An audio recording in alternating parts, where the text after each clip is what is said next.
ርኩስ በተቀደሰችው ከተማ እግዚአብሔር ነኝ ሊል ሲቃረብ በዓለም ላይ ያሉ ክፉ ሰዎች በሙሉ በስሩ ይሰበሰባሉ ተብሎ አስቀድሞ በመጽሐፍ ቅዱስ እንደተነገረ ዛሬ ይህ ኢኮሙኒዝም የሚል የዲያብሎስ ሃይማኖት መፈታትን የጀመረው የእኛን የኢትዮጵያ ኦርቶዶክስ ተዋሕዶ ሃይማኖታችንን ብቻ ሳይሆን በግብፅና በሩሲያ ያሉ የኦርቶዶክስ ሃይማኖቶችንም ጭምር ነው።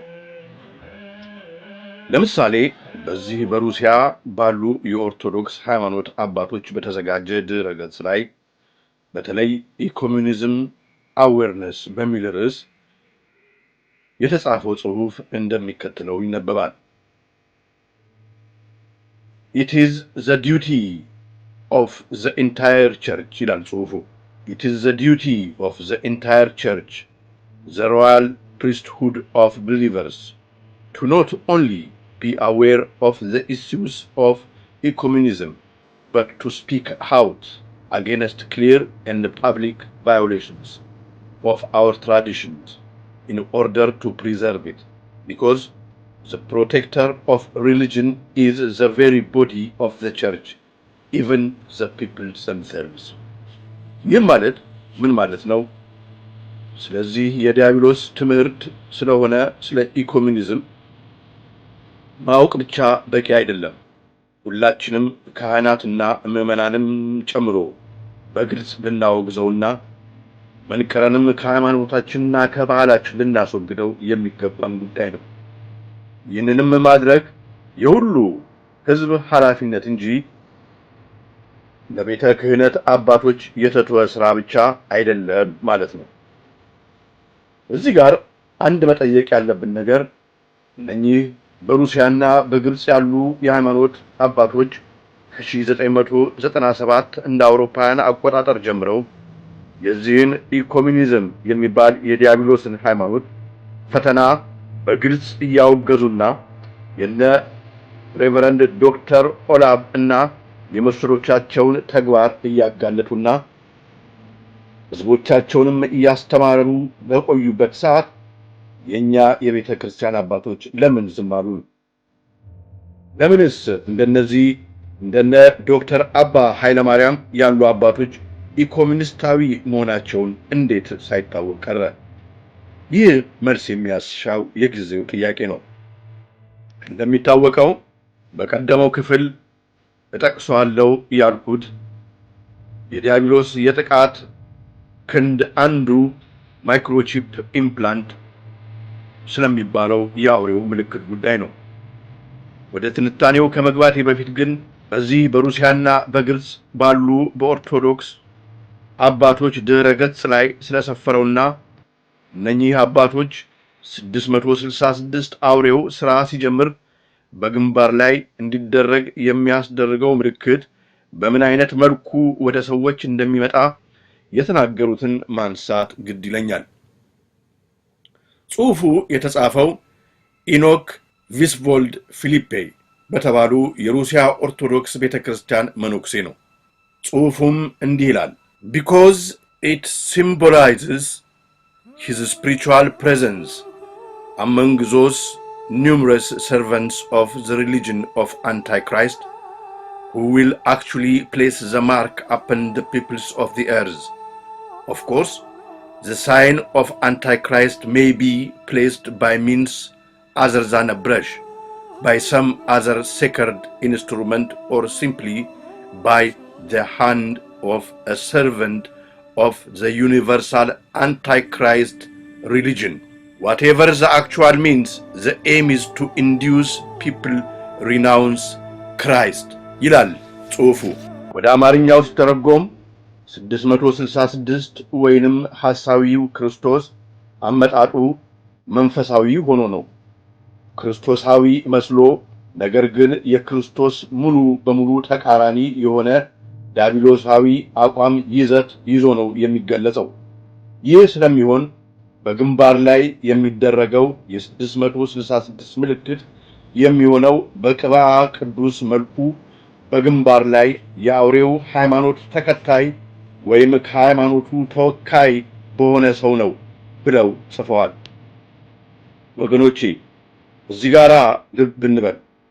አሁን በቅርብ ጊዜ በሬቨረንድ ዶክተር ኦላቭ እና በዶክተር አባ ኃይለማርያም በኩል በቤተ ክርስቲያናችን የተደረገው ሁኔታ የሩሲያውና የግብፅ የሃይማኖት አባቶች አስቀድመው እንደተናገሩት የአውሬውን የ666ን ምልክት የሚያደርግ ስርዓት ይሁን? ይህ ወቅት ርኩስ በቤተ ክርስቲያናችን መቆሙን የሚያሳየን ምዕራፍ ይሁንን?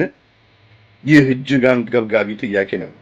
ዮሐንስ ባለራእዩ የዚህ የአውሬው ምልክት በግንባር ላይ ብቻ ሳይሆን በእጅ ላይም እንደሚደረግ ይነግረናል፣ ያውም በቀኝ እጅ ላይ። ግን ለምን አውሬው የሰዎችን ግንባርና ቀኝ እጅ ምልክቱን ለማድረግ መረጠ የሚለውን እስኪ እንነጋገር። በቅድሚያ ግን 666 የሚለው የአውሬው የስሙ ቁጥር የተባለው ምንን እንደሚያመላክት በአጭሩ እስኪ እንመልከት። 7 ቁጥር ምሉ የሆነ የእግዚአብሔርን ፍጹምነት ወይም ፐርፌክት መሆኑ የሚገለጽበት ቁጥር ነው። 7 ቀናት አሉ። እነኚህም የፍጥረት ቁጥር ናቸው። እግዚአብሔር የሚለው ቃሉ ራሱ 7 ፊደላትን የያዘ ሲሆን እግዚአብሔር የሥጋ ባህሪና የነፍስ ባህሪን በአንድነት ተዳብለው ሙሉ ቃል አዳምን ሰው ያደረጉት ምስጢራዊ ቃላት ናቸው። 6 ቁጥር ግን ከ7 ያነሰ ምሉዕነት የጎደለው ኢምፐርፌክት የሆነ ነው። ጨለማ የወደቀበትን ያመለክታል። ብርሃን የራቀውን ያመለክታል። 666 3 ጊዜ መደጋገሙ ፍጹም ጎዶልነትን፣ ፍጹም ኢምፐርፌክት መሆንን ይጠቁማል። 666 የሚለው ሶስትነትን የሚያመለክተው ሶስትነትን ወይም ትሪኒቲን ሲሆን ሰይጣን፣ ሐሳዊ መሲህ እና ሐሰተኛው ነብይን ህብረት ያመለክታል። 666 ማለት ባጭሩ ሲተረጎም የሰው ልጅ ዲያብሎስን ከተቀበለ በውስጡ ካኖረ አምላክነትን ያገኛል ብሎ አስቀድሞ ሳጥናኤል ለአዳምና ለሔዋን ያስተማረበትን እኩይ ትምህርት ነው። በዚህ ምክንያት 666 የሚሉት እያንዳንዶቹ ቁጥሮች እያንዳንዳቸው የተለያየን ነገር ይወክላሉ። እነኚህም አንደኛው 6 ሰውነትን፣ ሁለተኛው 6 አምላክነትን፣ ሶስተኛው 6 የወደቀ መላእክትን ነው። አዳም የተፈጠረው በ6ኛው ቀን ነው። ይሄውም ዕለት ዓርብ ነው። በዕለተ ዓርብ በ6ኛ ቀንም ጌታችን መድኃኒታችን ኢየሱስ ክርስቶስ አዳምን ሊያድነው በመስቀል ላይ በቀራንዮ ተሰቀለ። የተሰቀለውም ልክ ከቀኑ በ6 ሰዓት ነው። ሳጥናኤልና ሰራዊቱ በሰማይ ቤት ጦርነት በተደረገ ጊዜ ተሸንፈው ወደ ምድር የተጣሉት ልክ ከቀኑ 6 ሰዓት ላይ ነው። በዚህ ምክንያት 666 ወይም 666 አውሬው ሐሳዊ መሲህ ልክ በ6ኛ ቀን እንደተፈጠረው አዳምን መስሎ በ6 ሰዓት የተጣለውን ዲያብሎስን በውስጡ ለብሶ በዓርብ ቀን በ6 ሰዓት ለሰው ልጅ የተሰቀለውን ክርስቶስን ፍጹም ክዶ እና እኔ ነኝ አምላክ ብሎ ይገለጻል ማለት ነው። በዚህ ምክንያት 666 በምድር ስልጣኑን አውጆ ስልጣኑ በምድር በሚጸናበት እስከ 3 ዓመት ከመንፈቅ በሚሆንበት ጊዜ የዓለም ሕዝብ እንደ ትክክለኛው አምላክ አድርጎ ስለሚቆጥረው አደራረጉም ሆነ አሰራሩ ልክ እግዚአብሔር በመጽሐፍ ቅዱስ በብሉይ ኪዳንና በአዲስ ኪዳናት ታሪኮች እንደምናነባቸው እግዚአብሔር የሰው ልጆችን ሲቀባ በግንባራቸው ላይ በነቢያት በኩል ለተመረጡት ሰዎች የጸጋ ሞገስን ስጦታ እንደሚያደርግላቸው ዲያብሎስን በተመሳሳይ መልኩ እርኩስን መንፈስ ለተቀበሉት በግንባር በኩል ያኖርላቸዋል ማለት ነው። ግንባር በስግደት ጊዜ ፍጹም መገዛትን ሲያመለክት፣ ቀና በማለት ጊዜ ደግሞ ፍጹም አምልኮትን ያሳያል። ከሱ ጋር ተያይዞ የሚነሳው የቀኝ እጅ ነገር ነው። ቀኝ እጅ የሚለው ቃል በመጽሐፍ ቅዱስ ከ167 ጊዜ በላይ ተጠቅሶ ሲገኝ የሚያመለክተውም የእግዚአብሔር ኃይል የሚገለጽበትን ቦታ መሆኑን ነው። በዚህ ምክንያት አባቶች በቀኝ እጃቸው ግንባርን በመምታት በግንባር ላይ የታሰረን የዲያብሎስን ኃይል ይረታሉ። በተቃራኒው መልኩ ደግሞ ዲያብሎስ የሰው ልጆችም ላይ የራሱን ምልክት እንደሚያደርግ ምልክቱም ምን አይነት እንደሚሆን በዮሐንስ ራእይ ብቻ ሳይሆን በመጽሐፈ መቃብያን ሳልስም በምዕራፍ 1 በቁጥር 12 ላይ ተጽፎ ይነበባል። ቃሉም እንዲህ ይላል፣ ማደሪያዬንም ላደረግኳቸው ሰዎች ምልክትን አሳያቸዋለሁ። በከዋክብት አካሄድም ቢሆን፣ በደመና መውጣትም፣ በእሳት ማናፋትም ቢሆን፣ በአውሬዎችና በወፎችም ጩኸት ቢሆን እነሳቸው ማደሪያዎቼ ናቸውና በዚህ ሁሉ በልቦናቸው ምልክትን አሳድርባቸዋለሁ ይላል ቃሉ። በዚህ መሰረት እንግዲህ የዲያብሎስ ትግል ቀኛችንን እና ግንባራችንን ለመያዝ ነው ማለት ነው። ቀኝ እጃችንን ከያዘ በረከታችን፣ ጸጋችን፣ መንፈሳዊ ኃይላችን ይደክማል። ግንባራችንን ከያዘ ደግሞ ወደ ፈጣሪያችን ቀና የምንልበት ኃይል ያሳጣናል፣ የዲያብሎስ ያደርገናል ማለት ነው። አንዳንድ ሰዎች ግንባሬ እኮ ነው የሚሉት ለዚህ ሳይሆን አይቀርም።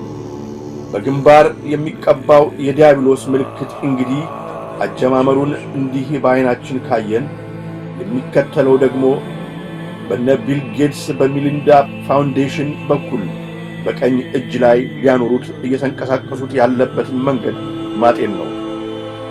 አቶ ቢል ጌትስ እና ቢጤዎቻቸው በቅርቡ ሊከትቡን ያለሙት የማይክሮቺፕ የአውሬው ምስል ወይም ምልክት ብዙ የዲያብሎስ ሥራን መስራት የሚያስችላቸውም ጭምር ነው። እነኚህም አንደኛ እንዳቀዱት እና በግልጽም እንደሚናገሩት የዓለምን ሕዝብ ቁጥር በከፍተኛ ደረጃ መቀነስ፣ ሁለተኛ የወረቀት ገንዘብን በማጥፋት በእጅ ላይ በተቀበረለት ቺፕ የሚገዛና የሚለውጥ ሕዝብ መፍጠር፣ ማለትም በ666 መንግሥት ጊዜ ሕዝቡ አስቀድሞ ቺፑ ከተገጠመለት የ666ን የአውሬውን መንግሥት አልቀበልም ለምስሉም አልሰግድም ካለ እንዳይገዛ እንዳይለውጥ ማድረግ በቀላሉ የሚችሉበትን ሁኔታ ለማመቻቸት፣ ሦስተኛ በዮሐንስ ራእይ እንደተገለጸው ይህ አሁን ዛሬ ሕይወት የሌለው ቁስ አካል መስሎ የሚታይ የኮምፒውተር ቺፕ ነገር ግን ነገ በሐሳዊው ነቢይ በኩል ከአውሬው በተሰጠው ሥልጣን ቺፑ ሕይወት እንደሚያገኝ፣ ቺፑንም ያስቀበሩ ሰዎች በኋላ ላይ እንደሚሰቃዩ እንደሚሆንም ይህ ሁሉ ተገልጿል። 10ቱ የዓለም መንግሥታት በመጨረሻው ዘመን በወደቁት መላእክት ቁጥጥር ስር ሆነው ክፉ መናፍስት ተጠናውቷቸው የዲያብሎስ መገልገያዎች እንደሚሆኑ በዮሐንስ ራእይ ከምዕራፍ 13 እስከ 18 የተገለጸ ስለሆነ በኋላም በመጨረሻው ሰዓት ይዘውት የነበሩትን የሰዎች ሰውነት ለቀው በገሃድ ሲወጡ እንደምናያቸውም ሁሉ ዛሬ እያንዳንዱ የኦርቶዶክስ ተዋሕዶ ክርስቲያን ለእውነተኛው አምላክ ለሰራዊት ጌታ ለአልፋና ኦሜጋ ለሆነው ለክርስቶስ በእውነት መገዛት፣ ለቀጥተኛዋ ለተዋሕዶ ቤተ ክርስቲያንም ዘብ መቆም፣ በሃይማኖቱም ውስጥ ሆኖ በእምነትና በተግባር በፍቅርም መመላለስ አሁን ከመቼውም በላይ የሚጠበቅበት ጊዜ ነው። ኢትዮጵያ እጆቿን ከመቼውም በላይ ለፈጣሪዋ ትዘርጋ። ወላዲተ አምላክ በረድኤቷ ትጎብኘን። የቅዱሳን አባቶቻችን በረከታቸው ይደርብን። እግዚአብሔር ከሁላችንም ጋር ይሁን። ወስብሐት ለእግዚአብሔር አሜን።